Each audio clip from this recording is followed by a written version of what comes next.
Hello hi everyone. तो कैसे हो आप सब? मैं ऐसा करती हूँ कि आप सब अच्छे होंगे। तो आपको इस वीडियो में बताऊँगी मैं अपनी ट्रेडिंग जर्नी के बारे में कि मैंने ट्रेडिंग कहाँ से सीखा, फिर से मैंने स्टार्टिंग में कैपिटल कितना यूज़ किया, ये भी आप लोग के मन में सवाल होगा। ओके, तो मैं इस वीडियो में वही बताने वाली हूँ। और ये वीडियो स्टार्टिंग टू एंड तक ज़रूर देखिएगा, जिससे आपको भी अंदाज़ा हो जाएगा कि हाँ, जो एक सक्सेसफुल ट्रेडर बनता है उसके लाइफ में कौन कौन सी परेशानी आती है और उस परेशानियों को आपको कैसे निपटना है, वो चीज़ भी इस चीज़ मतलब कि इस वीडियो में आपको बताई जाएंगी। तो आप स्टार्टिंग टू एंड तक जरूर देखो वीडियो। ओके, तो मैं स्टार्ट करती हूँ। जैसा कि मैंने पहले वीडियो बनाया इसके पहले कि मैं ट्रेडिंग सेटअप पे, तो उसमें मैंने आप लोगों से कहा है कि मैं कुछ खास पढ़ने बढ़िया नहीं थी। जैसे कि उस वीडियो में सब कुछ मैंने हल्की फुल्की चीज़ें मैंने क्लियर की उसमें। तो 11 से मैं बायो स्ट्रीम चूज़ की थी। अब कहीं ना कहीं जब हम 12th पास करते हैं तो देखो, मैं पहले बता दे रही हूँ, जो भी जितने भी लोग बायो से होंगे उनको पता होगा कि कहीं ना कहीं एक मन में दो ही ऑप्शन रहता है, या तो नीट का प्रिपरेशन करूँ या फिर कोई डिग्री लूँ। तो पहले चीज़ मेरी ये था कि पढ़ने में ठीक नहीं थी, तो नीट निकलेगा है नहीं, ऐसे भी क्लियर था कि निकलेगा है नहीं। और दूसरी चीज़ ये कि कहीं ना कहीं अगर मैं ग्रेजुएशन करती हूँ तो प्रॉब्लम ये आती है कि करके मिलेगा क्या मेरे को। तो ये दोनों केसेस बन गए। अब उसी टाइम क्या होता है कि मेरे भैया एक्चुअल में क्या है, मेरे से 4 साल बड़े हैं। हालांकि मेरी फैमिली में कोई स्टॉक मार्केट से बिलोंग नहीं करता है, मतलब किसी को ज्ञान नहीं है इसका। तो वो भी उस टाइम वो सीख रहे थे। हालांकि वो पोजिशनल ट्रेडिंग करते हैं अभी फ़िलहाल, कोई उनके मतलब प्रॉफिटेबल नहीं है अभी अभी उनका प्रोसेस चल रहा है। तो क्या होता है कि वो अभी सीख मतलब कि वो अभी ज्ञान लेना, मतलब यूट्यूब से देखना, ये सारी चीज़ें करते थे वो भी। तो कहीं ना कहीं उनके साथ साथ रह रहे कि मेरा भी इंटरेस्ट होने लगा। मैं भी देखी कि भाई क्या होता है। और कहीं ना कहीं ये भी मन था कि स्टार्टिंग से कि अर्निंग करना है मेरे को, बट कैसे करना है ये मुझे कोई आइडिया था नहीं थोड़ा भी।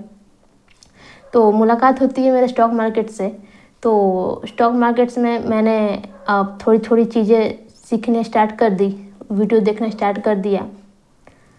तो 5-6 महीने मतलब मेरे सीखने देखने में लग गए कि क्या होता है, कैसे चीज़ें काम करती हैं। तो मैं उसके जितने भी डिटेल्स है सब कुछ मैं निकाली अपना। फिर यूट्यूब से भी मैंने बहुत सी चीज़ें सीखी समझी, जैसे कैंडलस्टिक बेसिक्स है ना, टेक्निकल एनालिसिस, बहुत सी चीज़ें हैं मैं सीखी वहाँ से। मतलब 6 महीने तक मैं सिर्फ सीखी हूँ, मतलब उसमें पैसे मैंने इन्वॉल्व बिल्कुल नहीं किया, क्योंकि कहीं ना कहीं मुझे पता था कि इसमें आपको करने से पहले, अर्निंग करने से पहले आपको कहीं ना कहीं सीखना पड़ता है। पहले बिना सीखे आपका अर्निंग भी नहीं हो सकता। तो 6 महीने तक तो मैंने सीखा एकदम मन से पूरे कॉपी सब बनाए मैंने। फिर 6 महीने के बाद मैं स्टॉक मार्केट में उतरती हूँ लाइव मार्केट करने। तो देखिए उसमें बहुत सारी दिक्कतें आती है। तो सबसे आज मैं बताने जा रही हूँ कि आज सबसे पहले दिक्कत सबको ये होती है कि स्टॉक मार्केट में जब भी हम आते हैं तो कहीं ना कहीं आपकी फैमिली सपोर्टिव नहीं होती है। ये सबका ही मतलब देखा गया केसेस, ऐसे चीज़ें कोई फैमिली सपोर्ट नहीं करती अपने बच्चों को कि आप स्टॉक मार्केट में आओ, क्योंकि इसको हम आज भी एक तरह से जुआ देखते हैं कि गैम्बलिंग है ये। बट ऐसा कुछ नहीं होता है ना, आपको सीखना पड़ता है इस चीज़ को। तो क्या हुआ कि जब मैं आई तो एक तो पहली चीज़ कि पेरेंट्स को ये विश्वास दिलाना कि स्टॉक मार्केट से पैसे भी बनते हैं, ये मुश्किल था मेरे लिए, है ना। अब ये भी नहीं था कोई फैमिली में हो तो कहीं ना कहीं एक क्या बोलते हैं, ये होता है कि हाँ फैमिली में वो अर्निंग कर रहा है तो ये हो सकता है। बट मेरी फैमिली में कोई था नहीं, मतलब एग्जाम्पल नहीं था मेरी फैमिली में। तो विश्वास दिलाना पेरेंट्स को बहुत ही मुश्किल था स्टार्टिंग में। बट फिर भी मुझे मिले 5,000। तो 5,000 से मैंने अपना एंजल वन अकाउंट खोला। फिर 5,000 मैंने इन्वेस्ट किया। मुझे आज भी याद है कि मैंने 5,000 में से 2,000 पैसे मैंने इन्वेस्ट किए। तो उस 2,000 से मैंने शेयर खरीदा। उस शेयर का मतलब कि मैं बता दे रही हूँ, कंपनी का नाम सविता ऑयल था उस टाइम। तो 2,000 का मैंने स्टॉक खरीदा। तो मुझे लगता कि 500 करीब मेरा प्रॉफिट भी हुआ मात्र 2 दिन के अंदर। मैं उस टाइम भी स्विंग ही करती थी, स्टार्टिंग से ही मैं स्विंग करती थी। तो जब मेरे को 500 का प्रॉफिट हुआ तो ये समझ जाओ कि मैं अब क्या बोलते हैं, अब एक्स्ट्रा कॉन्फिडेंस हो गई, ओवर कॉन्फिडेंस। अब ये हो गया कि यार अब तो मार्केट बहुत ही आसान है। तो धीरे धीरे करते करते मतलब पेरेंट्स को मैंने दिखाया प्रॉफिट, थोड़ी थोड़ी चीज़ें, तो उनको थोड़ा थोड़ा ये लगा कि हाँ पैसा अर्न कर रही है। तो उन्होंने धीरे धीरे पैसे ऐड करना स्टार्ट कर दिया मेरे अकाउंट में। तो उन लोगों ने स्टार्ट किया, ऐसे करते करते 6 महीने तक सिर्फ मैं 1 लाख से की। 1 लाख में से कम 18 से 20 हज़ार करीब मैंने घाटा किया है स्विंग में, जो कि मैंने बताया कि मैं 1 साल घाटे में भी थी।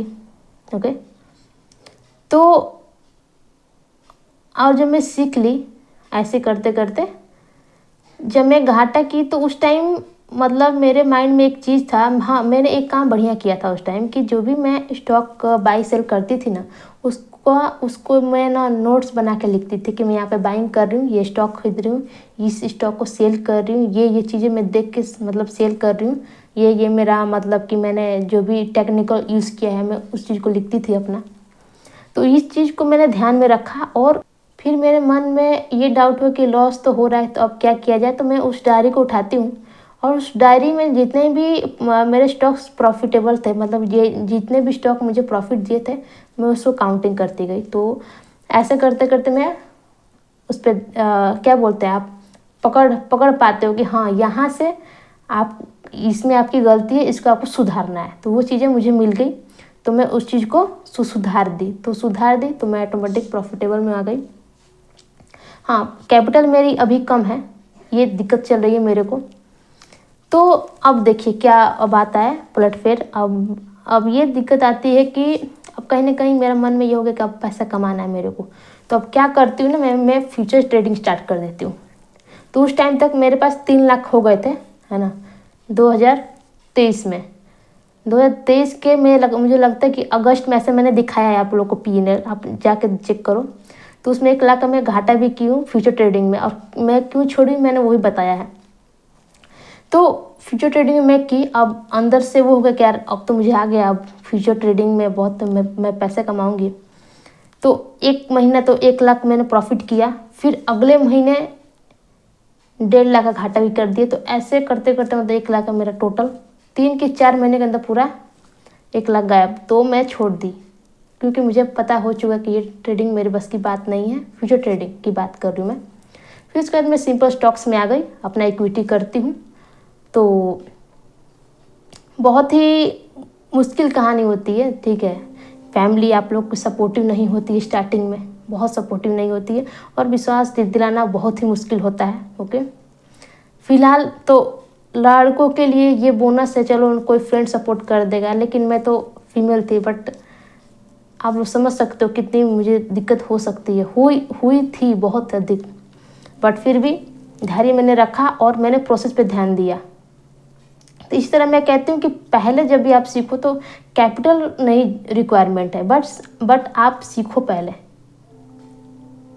लेकिन सीखो और एक ही स्टडी, जो भी आप टेक्निकल यूज़ करते हो, जो भी चीज़ें आप RSI लगाओ, मूवियाँ लगाओ, जो भी लगाना है लगाओ, सपोर्ट दे के बाइक करो, लेकिन एक ही जो भी आप सेटअप बनाए आप उसी को रेगुलर फॉलो करिए। ये चीज़ आपको ध्यान देना है।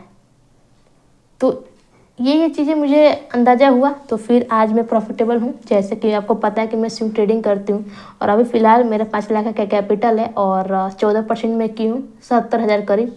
और मैंने ये भी कहा है कि मैं पूरे फाइनेंशियल ईयर का भी मैं आप लोगों को दिखा दूँगी, ताकि आपको पूरी तरह कॉन्सेप्ट क्लियर हो जाए कि हाँ ये जो बता रही है ये वो प्रॉफिटेबल है भी कि नहीं है, तो वो अंदाज़ा हो जाएगा। ओके, तो ये रही मेरी ट्रेडिंग जर्नी। ओके, और मैं एक ही चीज़ बोलती हूँ कि देखो मुश्किल आता है तो मुश्किल का सामना करना सीखिए आप लोगों के।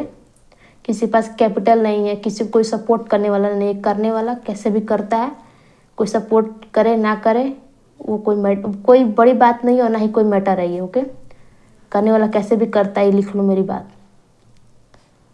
और मैं तो नॉर्मल होके मैं 12 तक पढ़ी हूँ बस। जब मैं इतना कर सकती हूँ तो आप लोग भी कर सकते हो। ओके, तो आई होप आपको वीडियो अच्छी लगी होगी। आप बहुत कुछ सीखने को भी मिला होगा इस वीडियो से। तो मिलती हूँ फिर नेक्स्ट वीडियो में, तब तक के लिए आप सबको नमस्कार।